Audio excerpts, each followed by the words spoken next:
ഇങ്ങോട്ട് വരുമ്പോൾ അത്രയും ആരവത്തോടെയാണ് കുട്ടികൾ സ്വീകരിച്ചത്. അപ്പോഴെന്താ തോന്നിയത്? വളരെ സന്തോഷമാണ്. കാരണം കൊച്ചുമക്കളുടെ ഇടയിലും എന്താ പറയുക, മണിച്ചേട്ടനുള്ള ഇഷ്ടമുണ്ട് അവർക്ക്, മണിച്ചേട്ടൻ്റെ അനുജന്നുള്ള ഇഷ്ടം. അതിനപ്പുറത്തേക്ക് ഇപ്പോൾ അവരുടെ ചോദ്യങ്ങളൊക്കെ കേട്ടപ്പോൾ അവരതുപോലെ ഉൾക്കൊണ്ടിട്ടുണ്ട് എന്നുള്ള കാര്യം മനസ്സിലായി. അവരുടെ ആശങ്കകൾ പങ്കുവെക്കുകയായിരുന്നു. അപ്പോൾ തീർച്ചയായിട്ടും അവരത്രയും ബോധവന്മാരാണ്. അല്ലെങ്കിൽ ഇങ്ങനെ ഒരു വിവേചനം ഇവിടെ പാടില്ല എന്ന് ആ കുഞ്ഞുമക്കളുടെ മനസ്സിൽ തന്നെ ഉണ്ട്. അപ്പോൾ ഇവിടെ നമ്മുടെ സാംസ്കാരിക രംഗത്ത് നിലയുറപ്പിച്ചിട്ടുള്ള, അല്ലെങ്കിൽ ഈ രംഗത്ത് നിലയുറപ്പിച്ചിട്ടുള്ള കുറേ പാരമ്പര്യവാദികളുണ്ട്. അപ്പോൾ അവരൊക്കെയാണ് ഇത് ഈ കുഞ്ഞുമക്കളെ കണ്ട് മനസ്സിലാക്കേണ്ടത്. ഇത് അവർക്കൊരു പാഠം ആണ് ശരിക്കും. ആ ഒരു സന്തോഷം വല്ലാണ്ട് ഉണ്ട് നമുക്ക്.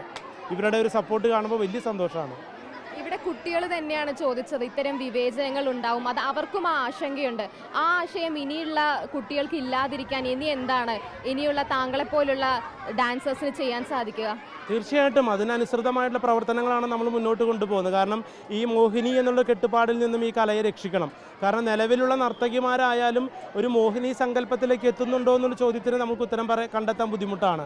അപ്പോൾ ആ ഒരു മോഹിനി എന്നുള്ള പദം ഈ കലാരൂപത്തെ കുറേ കെട്ടിയൊതുക്കൽ, ഒരു എന്താ പറയുക, നാല് കെട്ടുകൾക്കുള്ളിൽ ഒതുക്കി നിർത്തുന്നുണ്ട്. അപ്പോൾ അതുകൊണ്ട് തന്നെ അതിനെ ഒന്ന് ഭേദിക്കാനായിട്ട് നമ്മുടെ ഇപ്പോഴത്തെ നർത്തകിമാർ ഒരുപാട് ആൾക്കാർ പരിശ്രമിക്കുന്നുണ്ട്. അപ്പോൾ തീർച്ചയായിട്ടും അത്തരത്തിലുള്ള എന്താ പറയുക കൊറിയോഗ്രാഫികളും ഇതിവൃത്തങ്ങളൊക്കെ വന്നുകൊണ്ട് പണ്ടുണ്ടായിരുന്ന മോഹിനിയാട്ടത്തിൻ്റെ ഇതിവൃത്തത്തിന് ഒരുപാട് മാറ്റങ്ങൾ വന്നിട്ടുണ്ട്. അപ്പോൾ അത് നാളത്തെ തലമുറ, എന്തായാലും പുതിയ തലമുറയ്ക്ക് ഉൾക്കൊള്ളാൻ കഴിയുന്ന ഒന്നാണ് ഇതിലെ മാറ്റങ്ങൾ. എന്തായാലും നമുക്കറിയാലോ, നമ്മൾ മരിച്ചു കഴിഞ്ഞാൽ അല്ലെങ്കിൽ ഇതുപോലെ തന്നെ ഈ കല നിലനിൽക്കുന്നുള്ള ഉറപ്പ് നമുക്ക് പറയാൻ പറ്റില്ല.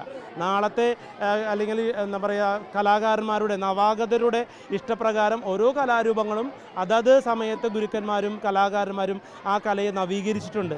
അതുപോലെ തന്നെ മോഹിനിയാട്ടം നവീകരിക്കപ്പെടുമെന്നുള്ളൊരു ശുഭാപ്തി പ്രതീക്ഷയോടെ തന്നെയാണ് ഞാനും ഇതിലെ കുറച്ച് ഭാഗമെങ്കിലും ആവാൻ എനിക്ക് പറ്റുന്നത്.